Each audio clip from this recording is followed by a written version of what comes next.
Yes, but another topic that I want to get into is that even though you take on a, let's say, a fancy sales job and you get those high level commissions, another problem that I noticed with a lot of people in different companies is that they don't manage the money well. They get the money and then they're like, woo, let's go, you know, and then they spend everything, you know, or spend it on like the wrong things and wrong measures or negative stuff, you know, and kind of start to sabotage themselves.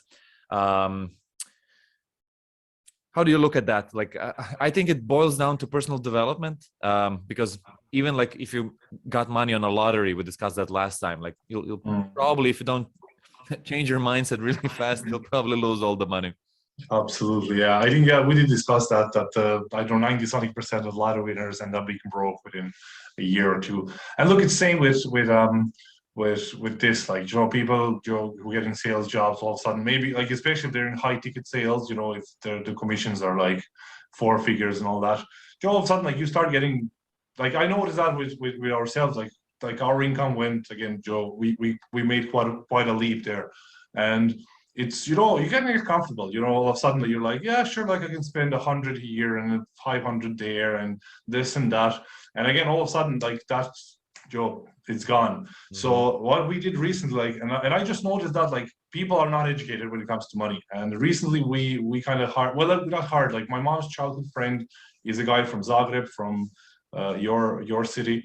And the guy is like a multimillionaire. He's in a real estate business. So we had a chat with him. And like, we told him some of our plans. Like, our plan was like to build this house, to like invest a lot of money in it. He's like, no, like, why? And he's like, but we want the house. Like, it's like a number one thing you want to do. And he's like, no. He's like, you invest in something that brings in more money. And then like he kind of went through, like, he explained the whole thing, and it just made sense. He's like, look, guys, you're earning good money now, and he's like, I hope you keep earning that amount. But he's like, you have to start creating a passive source of income now while you're young. He said, once you have like enough passive income coming in, he's like, then Joe, get a loan, whatever you want, build yourself a house. I don't care. But he said, as long as that loan is being paid off by your passive sources. So like, Joe, there's like certain things that people don't think about. Like, Joe, like, you start earning more, you go and buy a car. Like, that's like the first, I'm gonna buy a car, I'm gonna buy a new phone. And it's just in our nature, like, we want more. And once we get comfortable, we tend to, like, you know, express that in that way, where you kind of get nicer clothes and this and that. Look, there's nothing wrong with it. But I would highly suggest to anyone who is earning more money, like, or above average salary, whatever you want to call it, or who can save a lot of money on the side, I would say get a financial advisor and talk to someone who can advise you on where to invest it and how to kind of multiply it. Yeah, I agree. I'm not a financial advisor, neither are you, but and we can't give professional advice. But I think that one thing that we basically agree upon is, like, if you don't do something smart about your money, you're probably gonna lose it. And nobody teaches us that in schools, right? So we don't know how to, like parents go like, oh, here's a piggy bank, right? So put in your money, and like that's basically where it stops. Yeah. Thank God for the internet, YouTube, podcasts, all the coaches out there that actually invest their time and effort to kind of show it to people and explain it. I think that's amazing. I personally learned so much for free, you know, like even like, let's say you don't have any money at all. You just turn on the internet and you can find someone who did something really, really good with their money, and you can just start copying him. That's an amazing thing. I try to do that all the time, and I know what you mean with the spending when the income goes up. Yeah, you definitely have to stop yourself, you know. And you have to, yeah. But there's a very kind of fine line between kind of being too kind of rigid or like your savings. Like, that's not good neither. Like, don't get wrong. Yeah. But like, you have to be smart with your money. Like, and I'll tell you a funny story. Like, we worked with another mentor like for a few months. Like, it was like a sales mentor, right? So I was kind of, it was like a 6-month mentorship. Also kind of wanted to work on that skill. And he's also like his sales and mindset.